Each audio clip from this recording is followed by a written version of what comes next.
today's crisis? Squirrels. Eat all fuel lines off my truck. So I think I've got them all replaced.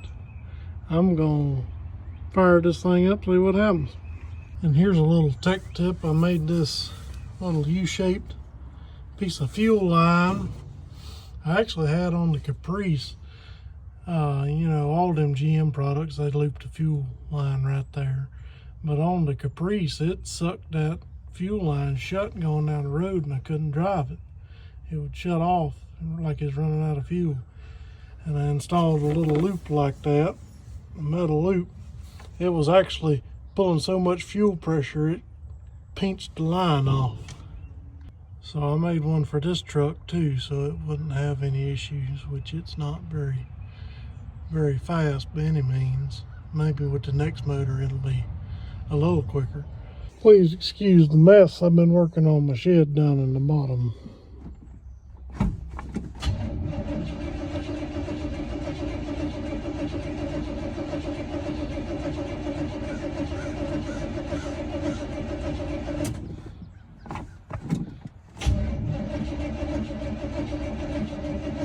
You want, when it comes to brake clean, you want extremely flammable. So we're gonna give this old girl a little Cosby sauce.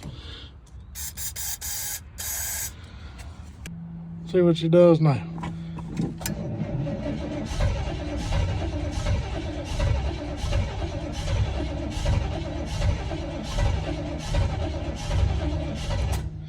Must not be that extremely flammable.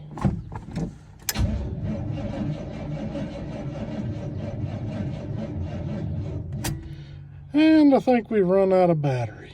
Okay. And of course the drop cord's too short.